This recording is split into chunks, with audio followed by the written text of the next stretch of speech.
Hello, everyone that's joining us on YouTube and Facebook Live. Welcome to a conversation between The Forward and the ADL's Sharon Nazarian, Senior Vice President of International Affairs, who heads the ADL's work fighting anti-Semitism and racial hatred globally. Today, we're going to hope to answer all of your burning questions about the state of anti-Semitism today globally and what the last few weeks have meant, what we know about global trends, and things like that. Sharon, thank you so much for joining us. My pleasure, Laura. Thank you for having me. So, in the United States and Europe recently, there were many peaceful protests of the government's actions and the Israeli government's actions in Gaza. But from preliminary data, as the ADL CEO wrote for The Forward, we also saw a spike in violent attacks on Jews happening after or around these protests. Can you tell us a little bit about what the ADL's preliminary data tell us about anti-Semitism in the aftermath of the latest round of violence between Israel and Hamas? Absolutely, Laura. What we're documenting has been essentially a huge surge of anti-Semitic incidents across the world. We know that, for example, in the UK, there was a 400% increase in incidents. This came from our partner organization, the Community Security Trust. In the US, we have reported ourselves at ADL that about anti-Semitic incidents have more than doubled in the US compared to the same period in 2020. So anti-Semitic incidents, such as acts of violence, intimidation, vandalism, all of this have really taken place across the world. London, Los Angeles, where I am, the Diamond District in New York. And we've also seen a huge uptick in online hate. And that's something we're really concerned about, Laura, in the US and internationally. Platforms like Twitter, Facebook, Instagram, TikTok, all are showing huge surge in anti-Semitic content and really online hate. Again, our international partners have highlighted this as well, a surge in Europe, in the rest of the world as well. And much of this is really directly connected to the conflict. Mm-hmm. We're also seeing other places where this, what I would call radicalization in some ways and incitement is coming from. We have a new report coming out, Laura, this week by my team specifically, looking at extremist ideology and rhetoric coming from sermons in the Middle East, religious sermons that are really proving to be problematic because faith leaders need to be responsible, and we see that that is not happening at this moment. Mm-hmm. And what do we know so far about the perpetrators and the victims of these attacks? Does it differ significantly from region to region? Well, what we do know is that the Israel-Hamas conflict is definitely being used as an excuse to engage in anti-Semitism. We're not really sure where their political persuasions are. We believe that this really kind of cuts across political spectrum, whether it's those from the right, those from the left, those with other belief systems, but definitely it's an anti-Israel perspective, and it's one that is really using this conflict that just took place as a front to bring up probably anti-Semitic attitudes have always been there. We know that they've always been there. These are some decades long, centuries long beliefs that have been held.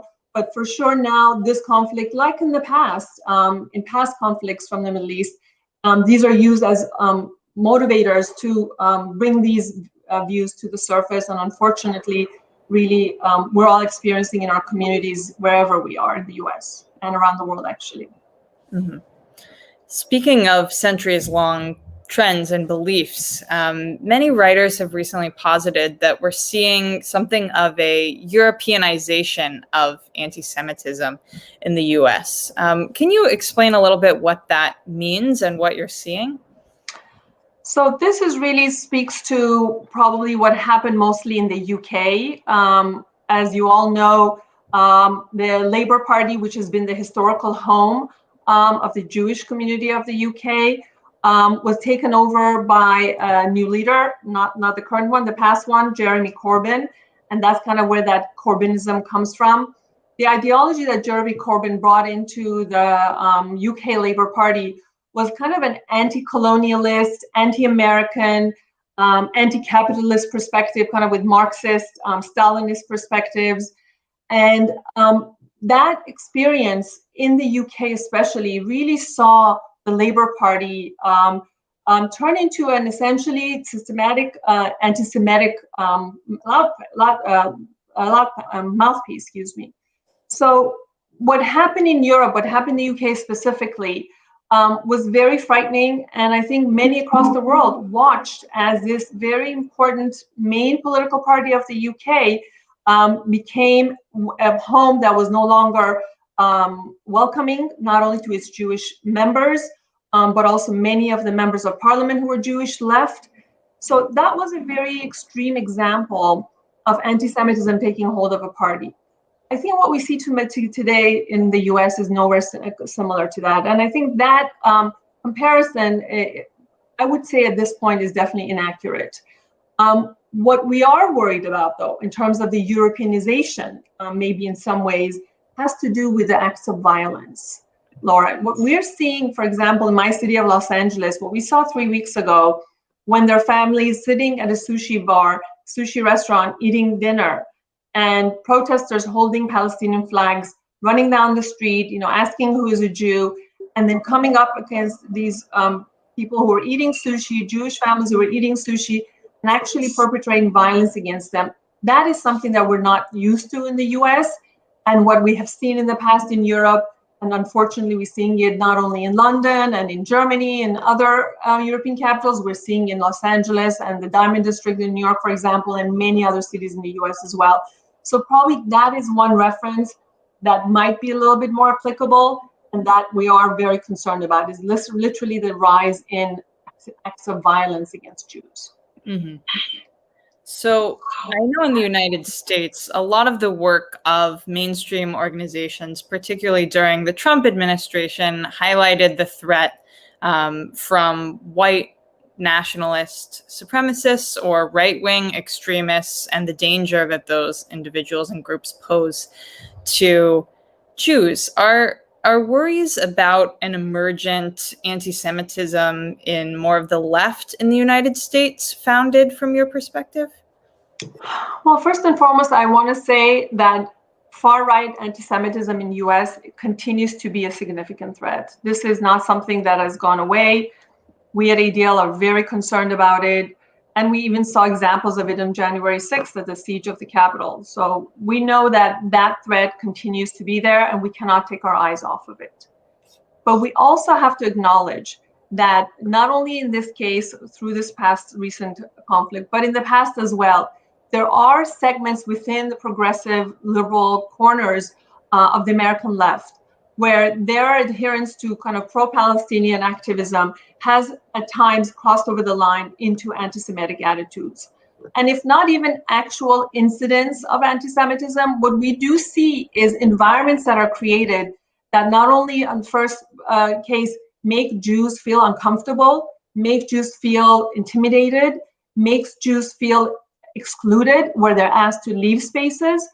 And also we know that, a lot of American Jews today, the liberal progressive world is their home, is their ideological home. And today they don't feel that the call to arms by many, again, in the progressive spaces, who feel that they have to take their pro-Palestinian views and only voice it through extreme anti-Israel, anti-Zionist language. That is alienating, and that is disturbing, and that's intimidating as well. And it's not just in the US. I know we interviewed many student leaders across Europe, for example, who felt that they were physically and online targeted because of their pro-Israel stance on social media. So these trends in the progressive spaces are concerning to us. And we will push back against them. We do see that that's a growing problem that we have to address. Mm-hmm.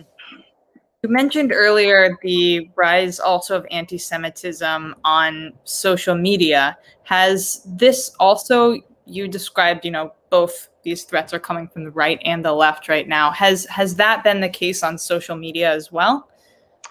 Absolutely, absolutely. And it's interesting that what we see is both online and offline, they're coming together at instances of extreme right-wing groups and extreme left, or whatever you want to call it, label it, extreme anti-Israel groups coming together and converging and kind of using similar language against one another, against Israel. So it is a very odd moment where both in all the demonstrations, over 400 demonstrations have been, mostly peaceful ones, have been held across the world and in many American landscapes as well. But we see that some of the language that's being used that is extreme anti-Israel, anti-Zionist, kind of embraced by both, and online for sure we see that. So the normalization of some of those terms that were essentially taboo maybe a decade ago or 5 years ago, the mainstreaming of that online is very disconcerting. And there's a lot of misunderstanding and misuse of terminology that we want to make sure that people, your audience members and others, really understand, where they're using language that lacks historical context, that lacks real understanding of history of the Palestinians and Israelis. There's a lot of that going around, and memes just don't do the job. You cannot, distill the complexity of, thousands of years of conflict between two indigenous people who claim the same land, and use current, memes online to explain that. It just doesn't work. It's not productive. And I would say, Laura, even more so, that people who do that really have an agenda that is not to help the conflict end. It is not to bring a two-state solution for two people living side by side in dignity, in security, and peace. So when that kind of language is what is pervasive online, unfortunately, what happens is a lot of misinformation, and also a lot of very intentional sensationalization of this language, with the aim of not bringing peace, not bringing productive conversations and discourse, but only vilifying and making it even that much more difficult for both the people we're speaking about, Israelis and Palestinians, and for communities around the world who care about those communities to speak together. Mm-hmm. I think some people have a tendency to minimize the threat of online anti-Semitism and hate speech because they see it as less harmful or less affecting the targeted individual's life. I wonder how that sits with you, and also whether you see this online hate manifesting in the offline world as well. I think, look, our data, it's difficult to, make direct linkages, and we're very careful about that. But we do know, as I referenced before, the climate that is created when you have that kind of vitriol online, it not only alienates, and what really concerns us at ADL this time around more than ever, Laura, before, is the exposure of younger and younger youth, both Jewish and non-Jewish, to this kind of vitriol. So when you have TikTok and that platform that is essentially used by, middle schoolers, now with pervasive, exposure of language that is really disturbing, that is vilifying, that is excluding and exclusionary, that does have real life impact. Those young children, before, again, I'm a mother of three. When my children were growing up, I had that bubble that I could raise my children in, and I could share with them facts, customs, traditions of my family, my history. I was born in Iran, so I shared that with them, what was our family story about leaving Iran because of anti-Semitism, what led my family story to come to America to seek a safe haven. Today, young parents with young children have lost that ability to be able to give the story of their family, of their beliefs, in a way that is safe to their own children. And that has to do with TikTok. That has to do with platforms that have now taken away that safety shield for parents to be able to share their own stories with their own children. And so that has real life ramification. You cannot minimize that. And it also is, these children have to grow up much faster. It's just, these are complex issues. These are issues of life and death. And these are issues of, self-determination of people. These are complex adult issues. When they penetrate spaces like online, it just it just takes away all of that levity that it has to come with. And it's a responsibility of all of us to make sure that we not only hold social media companies responsible for that, as ADL has been on the forefront of. I think you know, Laura, that we've held campaigns where we've led over thousands of the leading companies around the world to take an ad pause from Facebook, because we wanted to bear pressure on Facebook to say, you are responsible for what happens on your privately held platform. And we were very happy that as a result of that, for example, we got Facebook to really look at Holocaust denial on Facebook. They really put specific vice presidents specifically look at issues of online hate. So the platforms have a responsibility here. We will continue to call them out, and it takes all of us, by the way. When you see something online that you know crosses the line into hate and demonization of anyone, that needs to be called out and reported.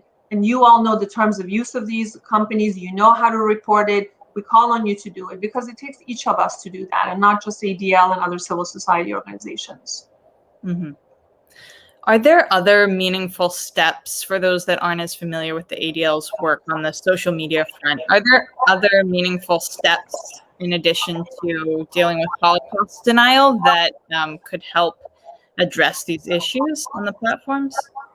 First of all, I would say, as I just said, if you see something, report it. It really takes all of us to do that. And you might think that you're just putting something out in the ethos and nothing's going to come of it. The platforms, social media platforms, are responsive. They are sensitive to what their audiences are demanding. And I think that's critical. We can't lose our power. We do, as individuals, have power here. Secondarily, what we've done at ADL is also really look at both AI and machine learning solutions to what can be done online. When we see algorithms that essentially feed you, if you do one simple search on something that might be hateful, just out of curiosity, you will notice that Facebook and others algorithmically will continue to feed you that same kind of rhetoric, whether you ask for it or not. So these are, technological solutions that both our society has figured out how to do, and we have to hold the social media platforms companies also to that task, that they need to keep coming up with solutions. They know how to do it, and the bottom line matters to them. So we as consumers have that power, but they also have to know it cannot just be purely a bottom line issue. It's a matter of principle. It's a matter of ethics. It's a matter of keeping our society safe, Laura. One thing I say often, the same way that our government, for example, we hold pharmaceutical companies to make sure that we have these child-proof caps. We hold automobile industries to make sure that we have seatbelts and other safety measures in our cars. We have to hold social media companies responsible for also the safe use of their products by citizens.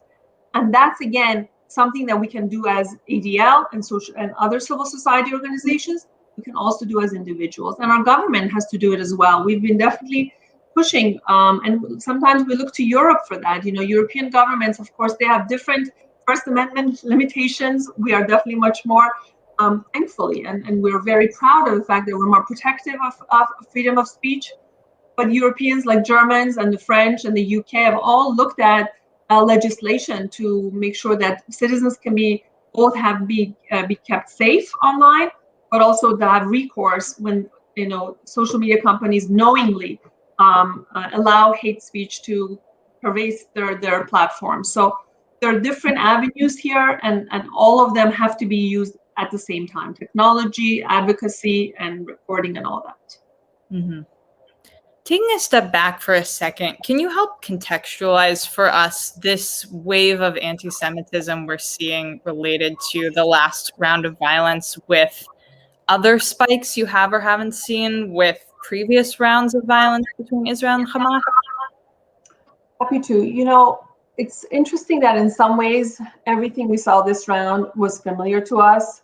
And in some ways, there are some new aspects to this. So first of all, the peak that we saw between May 20th to 22nd, really the incident levels went up, and then they kind of leveled off. We logged and ADL did a total of 251 incidents from May 12th to the end of the month. And this is essentially an increase of 115% over the same period in 2020. So 117 incidents were recorded. We tallied 305 incidents in the entire month of May 2021. So these are really high numbers. In comparison, I could say in Europe, for example, where we don't hold statistics, we don't keep data for Europe, but we have partner organizations to do that. We saw examples of incidents that were really disconcerting. And again, some new and some not so new. And I'll give you some examples. In London, a caravan of cars with Palestinian flags drove through a Jewish neighborhood. And someone was on the loudspeaker and they were shouting, "F the Jews, rape their daughters, free Palestine."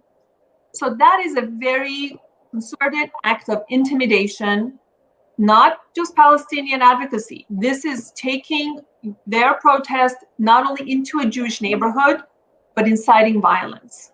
And so that's that feels new to us.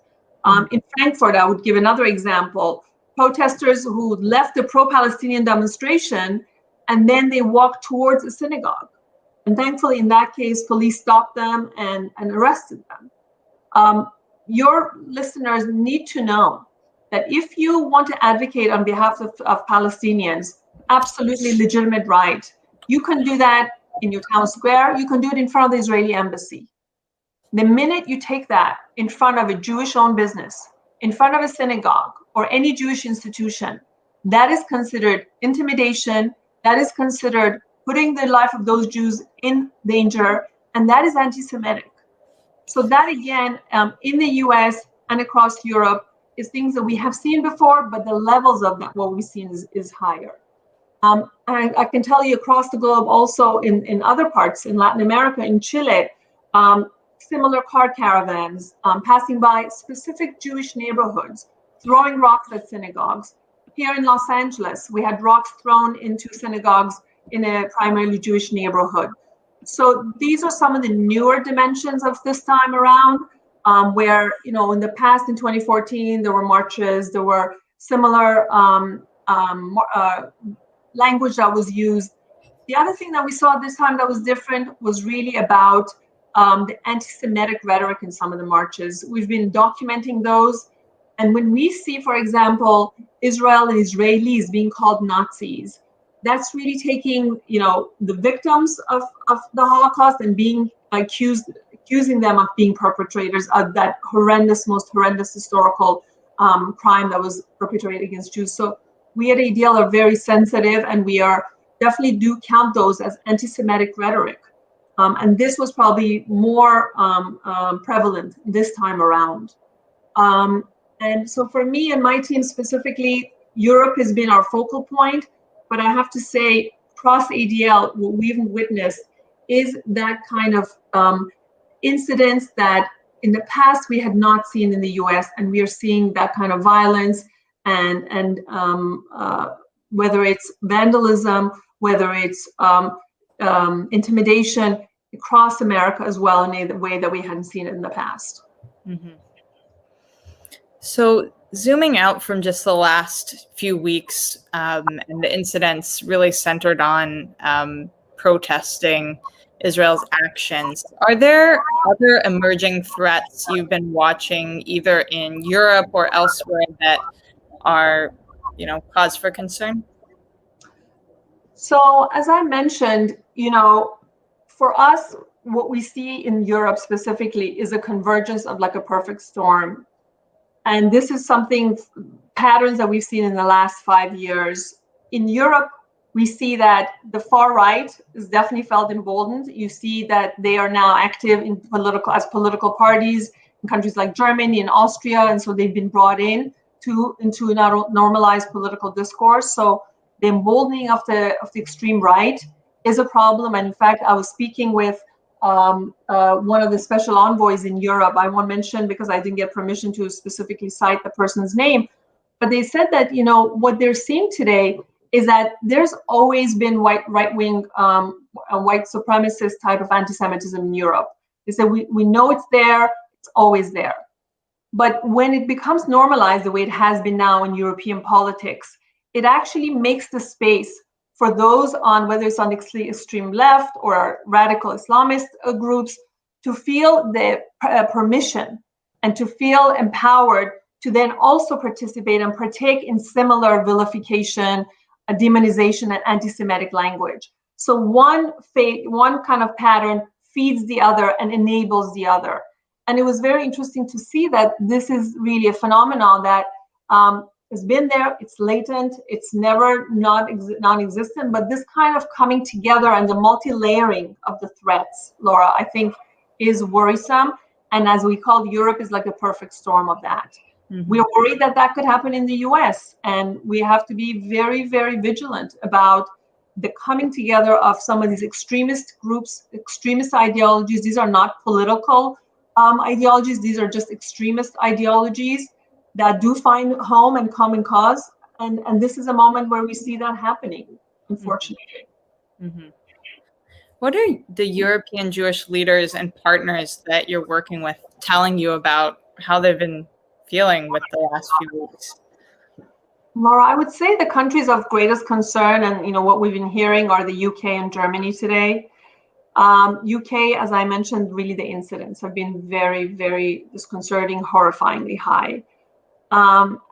In Germany, it has more to do with while German law has been very strong in terms of anti-Semitic rhetoric, in terms of Holocaust denial, there are still physical security issues in Germany. So you have, if you remember what happened in Halle, Germany, Yom Kippur 2 years ago, the reason that synagogue was vulnerable and could be attacked was because it didn't have enough security measures. So you have small towns where synagogues are there and they don't have the security measures necessary to keep them safe. And so the communities feel unsafe. So we have been really speaking with our partners in Europe, the Jewish community partners, and advocating European governments that is their responsibility to keep their Jewish citizens safe, and especially now. You know the complexity of what's happening in Europe. Obviously, you've had huge numbers of refugees come into many of the countries. You have very large communities who, in Germany, who either are Turkish descent or others. These are complex societies. They're diverse and they're not only multicultural, but they also bring with them a lot of values and beliefs that are sometimes at odds with one another. So German and European governments have to contend with that in a way that maintains the democratic rights of all their citizens. But we also know that unfortunately what happens is the radicalization of some of these communities. And the Jewish communities in Europe are concerned about that and work with their ministries of interior, ministries of education, because a lot of this bottom line is about lack of knowledge, is about addressing the ignorance. It's about understanding what is the Jewish identity, what is the Jewish story, what is our heritage, what is our immigration to Europe or to America for that matter. Many, many non-Jews, and survey after survey that we do show that those communities where there's exposure to Jewish communities, just like it is about all other vulnerable communities, whether it's the Asian communities or African American communities, where there's exposure, there's more tolerance, there's more understanding. Mm-hmm. We know that today still there's very little understanding, not only about the Jewish identity, but there's a lot of misperceptions about it. The tropes that we all know about: Jews are powerful, Jews are wealthy, Jews are white, Jews are all European. These are all misperceptions that I would say we all have a role in addressing, in our own communities, in our workplace. When someone says that, it's very important in a, I would say, non-aggressive way to say, you know what, let's actually sit down, let's talk about it. Do you know that there are Iranian Jews, that there are Jews who were born and raised for generation after generation in the Middle East or in Latin America or Africa for that matter? So we have to all take the step of educating our own communities and therefore holding also our governments to make sure that they're doing their part as well. Mm-hmm. Right. I saw you shared something on Twitter about a program at Vienna University having scholarships for Jewish studies, which it seems like there are small steps like this that can actually make a measurable dent in perceptions of Jews around the globe. Are you seeing other signs of hope like this?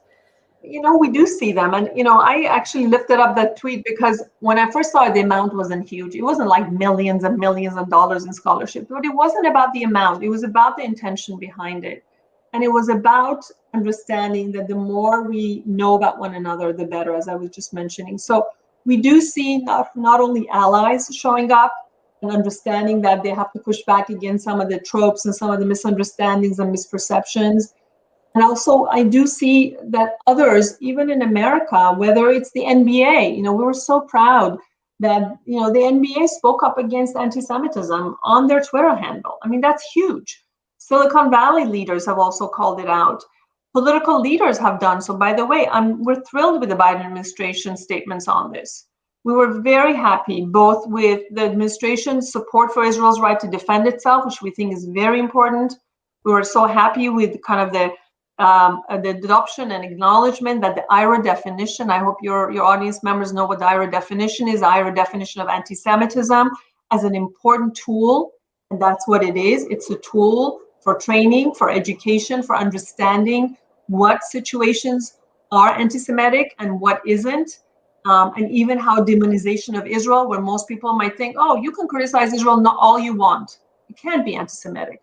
IRA definition is useful to look to that, as in those examples. When is it that your criticism of Israeli policy then steps over the line and then becomes something that essentially holds all Israelis responsible for the policies of their country, or that demonizes all Israelis?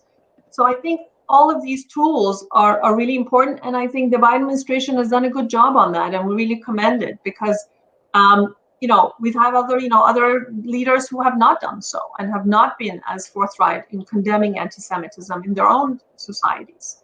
And that's very important at this moment. I believe we have one question from the audience that we're going to take now. What can Jews do to feel more safe amidst this rise in anti-Semitic attacks? So I think first and foremost, knowing that we live, thankfully, in a democracy and we have protections in this country that we are privileged to. And so we have to hold not only our communities, but also our government responsible. We have to know that our law enforcement has to be held responsible when an attack does happen, for them to know, was this a hate crime or not? We have to understand that whether it's your president of your university, whether it's the administration, whether it's your boss, for example, in your company, and when you're exposed to something that you deem anti-Semitic, you have to go to them and you have to call it out.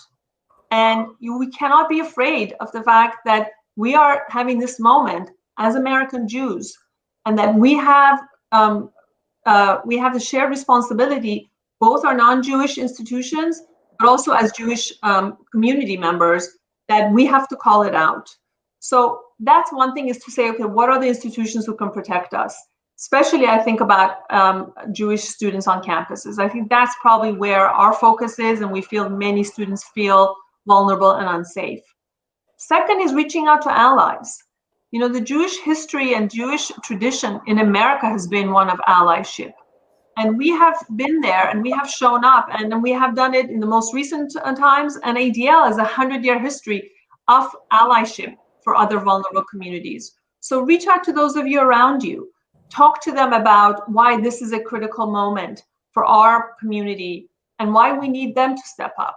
So if it's even a joke, if it's a fat joke, or if it's, they're doing Heil Hitler signs in whatever party, it's a moment, it's a teaching moment that we cannot let go. And we never say that you should engage in a way that would put your life in danger. You have to be very careful about that. We never recommend being aggressive. We don't recommend, even online, engaging with those who are extremists, and the kind of vitriol they'll give, there's no end to it. But we do think that we should feel empowered, and we should not feel afraid, and we should take the steps necessary to make sure those around us in our community know that this is a moment where anti-Semitism is truly a problem for our democracy. This is not a Jewish problem. This is a problem of America. It's a problem of other democracies around the world. And it's on them to make sure that their Jewish citizens, whether in the US or around the world, feel safe, their institutions are safe, and they don't feel beleaguered. Are there communities or campuses that come to mind for you where Jews are finding the allies that they need and can serve as a model of allyship for others to emulate? I think what has been working really well across many U.S. campuses, and not flawlessly, but I think the Hillels are an amazing community where a lot of their MO has been outreach. And I know, for example, here at UCLA, our Rabbi Lerner, a lot of his work has been so that Jewish students at UCLA don't feel isolated and they feel empowered. And the way to do that is to reach out across whether it's student groups or other parts of campus, to have those allyship bridges built. It's very, very important. And I think there's some campuses where it takes place much better, and there are others that really are difficult, and Jewish students do feel alienated, isolated, and feel that the campus and climate is not good. But I think that, for all of us, whether it's faith leaders, we at ADL held a solidarity campaign online 2 weeks ago. It was brilliant. It was a day of coming together across the spectrum of American society, from all the diverse faith leaders, from all diverse ethnic and racial groups. And it was such a celebration of allyship that we're very, very proud of that. And if you want to go online onto our ADL.org website, you'll see it. You'll see the videos. You'll see that each of them came from their own communities, representing their communities, and talks about how we all have to fight against anti-Semitism. So we can all create those little microcosms in our own communities, whether it's on the school or it's at your work area. And there have been moments where we've been disappointed, but I think overall, that moment for us, for the ADL community, was a very, very powerful and emotional moment where we saw everybody show up for us. I think we have one other audience question. It's a good one. What brings you hope as you're doing the work that you do? Well, I have to say that my day starts with a briefing from around the world of all the worst things that have happened to Jews, to all other vulnerable communities. You have to know that we at ADL advocate on behalf of all vulnerable communities. So my feed will be full of attacks or legislation that is targeting specific communities. So I wake up not in the most hopeful way, but I have to tell you, the fact that ADL exists, that other civil society organizations are there, the fact that I work with colleagues, both in my team and across ADL, who are so committed to this work. Every single person in this space, there are people who are mission driven. They are there because they want to make their communities better. They want to make our country safer. They want to make our democracy safe. So that, and I've only been at ADL 4 years. I have team members who've been at ADL for 25 years. And I look to them for inspiration, because what I see is that those people have given their life to this fight, and it's worth it. And we move the needle, and we educate, and we are there for our communities in ways that matter. So that's the hope. I know I'm on the right side of history. I know that we're fighting the good fight, as our logo says. And we hope that we inspire all of you to know that it's not about giving up. It's not about feeling helpless. It's about feeling empowered. And I can tell you, every single day I jump out of bed 5 a.m. That's when my morning starts. And even though I see those difficult briefings, I know that I can do something about it. And it's a very empowering feeling. Sharon, thank you so much for sharing your insights with us today, and keep doing the good work. Thank you. Thank you, Laura, for having me. It's really been a pleasure. Thank you. Thank you.